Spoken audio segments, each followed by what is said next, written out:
నమస్తే, welcome to Telugu రాజ్యం. నేను మీరామ్. హార్ట్ కోర్గా ఉన్న వ్యక్తులను కూడా కరిగించి ఏడిపిస్తోందంట సయ్యారా అనే చిత్రం. ఆ చిత్రం తాలూకు అనేక విషయాల గురించి మనతో మాట్లాడడానికి సినీ మరియు రాజకీయ విశ్లేషకులు దాసరి విజ్ఞాన్ గారు ఉన్నారు. ఆయనతో చర్చిద్దాం. మిమ్మల్ని కూడా ఏడిపించిందంట సినిమా. సయ్యారా సినిమా అది మన ఆషికి డైరెక్టర్.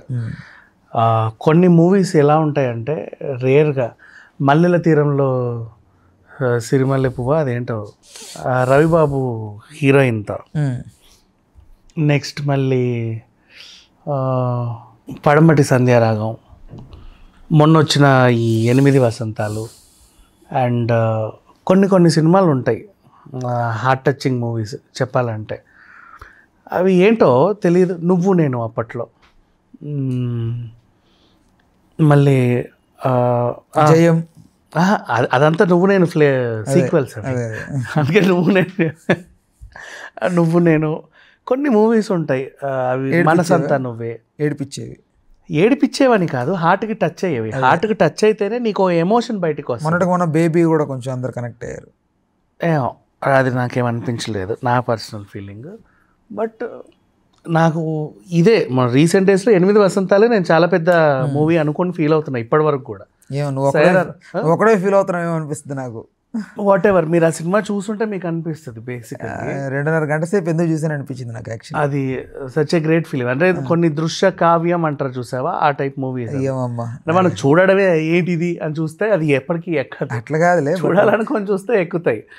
అండ్ హాలీవుడ్లో లాలా ల్యాండ్ ఒక మూవీ, కొన్ని రేర్ సినిమాలు అప్పుడప్పుడు అట్లా వస్తూ ఉంటాయి. అంటే దాన్ని తర్వాత చూసి నగరం సందీప్ కిషన్ది చాలా రేర్ మూవీస్. అవి ఎన్నిసార్లు చూసినా తర్వాత ఫీలింగ్ అలాగే ఉండిపోతూ ఉంటుంది.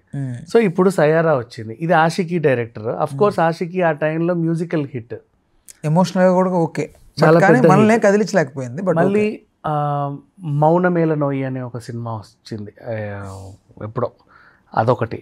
ఎవరు మన సచిన్ జోషి హీరో దాంట్లో. ఇట్లా కొన్ని రేర్ సినిమాలు అప్పుడప్పుడు వస్తూ ఉంటాయి, వాటిని మిస్ అవ్వద్దు అనిపిస్తుంది. ఆ కేటగిరీలో ఇది చూసిన ప్రతి ఒక్కరు కూడా చాలా ఫీల్ అవుతున్నారు. అంటే ఏం లేదు, పెద్ద కథలే ఉండవు. ఇప్పుడు ఆ అబ్బాయికి మ్యూజిషియన్ అవ్వాలని ఒక కోరిక, ఓ జర్నలిస్ట్ లిరిసిస్ట్ ప్రేమిస్తుంది. వీళ్ళు ప్రేమించుకుందామా ఇక రేపటి నుంచి అనుకునే టైంలో ఈవిడ గతంలో ఈమెను మోసం చేసి వెళ్ళినోడు ఎంట్రీ ఇస్తాడు. అట్లా తిరిగే ఒక స్టోరీ అంతే, పెద్దగా కథ ఏమి ఉండదు. బట్ లైన్ చిన్నదే, బట్ డ్రామా పెద్దది. ఆ మ్యూజిక్ కానీ ఆ డైలాగ్స్ కానీ ఆ ఫీల్ అవి నెక్స్ట్ లెవెల్ తీసుకెళ్తూ ఉంటాయి సినిమాని అంతే. అట్లా ఉన్న మూవీ సరే. ఇది తెలుగులో నన్ను అడిగితే గీతా ఆర్ట్స్ కొంటాడు అనిపిస్తుంది. ఎందుకంటే ఇట్లాంటి సినిమాలు వస్తాయని వదలడు. ఏదన్నా పక్క లాంగ్వేజ్లో బాగా తిరుగుతుంది అంటే తను వదలడు. మేబీ తను తీసుకొని రిలీజ్ చేసే అవకాశం ఉంది. లేదా వీళ్ళే తెలుగులోకి వస్తారో, లేక ఎవడైనా దాని హక్కులు తీసుకొని మళ్ళీ రీమేకులు చేస్తారు. హక్కులు తీసుకొని రీమేక్ చేస్తే ఆషికి నీ పాడు చేసినట్టు ఉంటుంది. నీ చేతగా నేనుండాలా, నీతోనే నేనుండాలా అని ఏదో తీశారు, సచిన్ జోషే తీసాడు. అదొక రకంగా ఉంది, చూడలేము కొన్ని dubbing movies. But beautiful movie. ఇప్పుడు ఆల్మోస్ట్ ఎంత 18 కోట్లు ఎంతో పెట్టి తీశారు, 120 కోట్లు వసూలు చేసింది సినిమా. 120 CR. ఎప్పుడు మొన్ననే 18th ఏమో రిలీజ్ అయింది. అప్పటికే 4 days 120 CR కలెక్ట్ చేసింది. ఇప్పుడు ఇంకా మౌత్ టాక్ వల్ల పోతా ఉంది ఎక్కడెక్కడ హౌస్ఫుల్స్ అన్నీ. బాలీవుడ్లో ఆఫ్టర్ లాంగ్ టైమ్ ఎలాంటి అంచనాలు లేకుండా, పెద్ద స్టార్ కాస్టింగ్ లేకుండా, స్టోరీ మీద కూడా అసలు ఇదేందో తెలియకుండా ఆ రేంజ్లో హిట్ అయిన సినిమా అంటే ఇదే. మర్డర్ 2 డైరెక్టర్ ఈయన.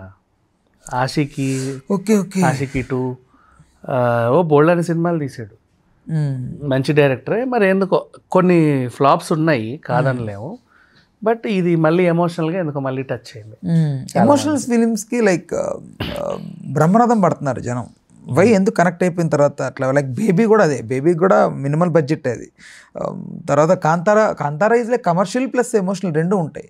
సో ఇలాంటి ఫిలిమ్స్కి లవ్ స్టోరీస్ చెప్తాను, నువ్వు ఏవేవో చెప్పేస్తున్నావు కానీ ఈ కేటగిరీ సినిమాలో love story, baby love story కదా.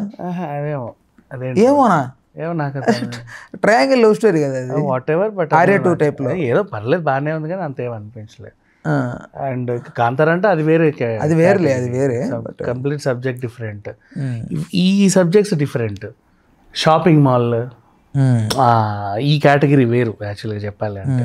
ఇదో డిఫరెంట్ లైన్ ఇది. బట్ ఈ లైన్లో ఈ మధ్యకాలంలో ఇది బాగా మెప్పించింది చెప్పాలి అంటే.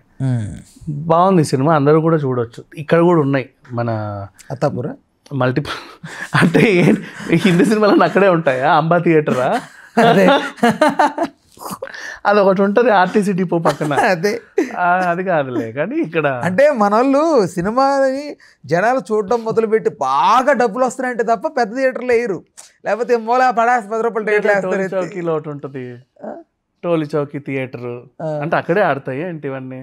అదే లేదా రాబిట్స్, రామకృష్ణ ఇవి కాదు, ఉన్నాయి మల్టీప్లెక్స్లలో కూడా ఉన్నాయి. ఏఎంబిలో ఉంది, ఇక్కడ పక్కన జీవికేలో ఉంది, ఈ షిప్ మాల్ పీవీఆర్లో కూడా ఉంది, చూడొచ్చు తప్పలేదు. ఆ షిప్ మాల్ అది మాల్ అది ఓకే, దాంట్లో కూడా చూడొచ్చు. తెలుగులో ఈ ఫిలిం ఎవరైనా రీమేక్ చేస్తే బాగుంటుంది? ఎవరు చేయకుంటే బాగుంటుంది. ఒరిజినల్ సోల్ని ఎవరు కూడా ఒరిజినల్ సోల్స్ డిస్టర్బ్ చేయొద్దు. ఎందుకది? అవసరమైతే దాన్నే మంచి హై క్వాలిటీతో తెలుగులో డబ్బింగ్ చెప్పించండి. మన రైటర్ని పెట్టి చావాలాగా చావాలాగా చేయొద్దు అనుకుంటున్నాను నేను. చావాగా డబ్బింగ్ నెగిటివిటీస్ వచ్చాయి. మంచి డబ్బింగ్ అంటే హీరామండి లాగా. అదే like okay, Heeramandi dubbing was such a beautiful high class finest film అది డబ్బింగ్ పరంగా. హై క్లాస్ అసలు ప్రతిదీ ఫైనెస్ట్ గా ఉంటుంది. అవునవునవును. సో అట్లా ఆ టైప్ ఆఫ్ డబ్బింగ్ చేపిస్తే ఇది మేబీ కనెక్ట్ అవుతుంది. అట్లా చేయొచ్చు. ఆర్జీవి చేసేవాడు అప్పట్లో మంచి డబ్బింగ్. ఆ హిందీ సినిమాలు తెలుగులోకి తీసుకొచ్చి పర్ఫెక్ట్ డబ్బింగ్ తో రిలీజ్ చేసేవాడు. ఎందుకంటే ఆయన ఎక్కువ మ్యూజిక్ మీద డిపెండ్ అవ్వడు. ఆయన సౌండ్స్, రియాక్షన్స్ వీటి మీద బేస్ చేసి వెళ్తాడు. ఇప్పుడు ఎక్కువ మ్యూజిక్ మీద ఫోకస్ చేసి డబ్బింగ్ ఎక్కడ కుదిరిద్ది? మణిరత్నంలా చేయొద్దు మళ్ళీ. అదే ఓవర్ కవిత్వం అయిపోతే జనాలకు అర్థం కాదు. అసలు ఆయన అసలు మాటలో ఎంత పెద్ద స్టోరీ చెప్తాడు అబ్బాయి. సో మినిమం హీరామండి లాగా ఉంటే సరిపోతుంది. ఇది తెలుగు డబ్బు అయితే చూడొచ్చు హ్యాపీగా. కానీ దాన్ని చేయాలనుకొని పాడు చేయొద్దు. ఉన్న ఫ్లేవర్స్ వాళ్ళంతా మిస్ అయిపోతుంది. ఎందుకు ఉన్నారు కదా యూత్, జొన్నలగడ్డ, విజయ్. దీనికి కొత్త స్టార్ అయితేనే సెట్ అవుతాడు. మొన్న వచ్చాడు కదా అబ్బాయి పేరేంటి? అదే కొత్త స్టార్ అంటే మొన్న రావాల్సిన అవసరం లేదు, కొత్త స్టార్లే సెట్ అవుతారు దీనికి. ఆ ఫిలిం మొన్న చేసాడు అతను, గాలి జనార్దన్ రెడ్డి గారి కొడుకు జూనియర్. అలాంటి అబ్బాయి వాళ్ళు చేస్తే జూనియర్ కమర్షియల్ గా ఎదుగుతాడు. అలా ఆ అబ్బాయి కొంచెం డాన్స్ అది ఆ అబ్బాయి చేస్తే బాగుంటుంది స్టోరీ. దీనికి ఆయన సెట్ అవ్వడు. ఆవిడ అసలు ఎవరు సెట్ అవ్వరా తెలుగులో? అట్లాగే ఉండాలి ఆ టైపు, ఆ కోలమోహం ఫేస్ అయినా మ్యూజికల్ అవ్వాలన్నది. ఈ పిల్లేమో లిరిసిస్ట్, ఆ సాత్వికం, లమాకాన్లో ఉంటాయి నీకు ఈ ఫేసెస్ అన్ని, వాళ్ళకి సెట్ అవుతుంది. రైట్, ఓకేనా? హలో, తెలుగు రాజ్యం ఛానల్ చూస్తున్నారా? సామాజిక, రాజకీయ, జీవన చిత్రణే తెలుగు రాజ్యం. అతిశయోక్తులు, అసత్యాలు ఉండవు. రాజకీయ కోణం కాదు, ప్రజా కోణమే కొలబద్ద. తెలుగు రాజ్యం వీక్షణ మీ ఉత్తమ అభిరుచికి నిదర్శనం.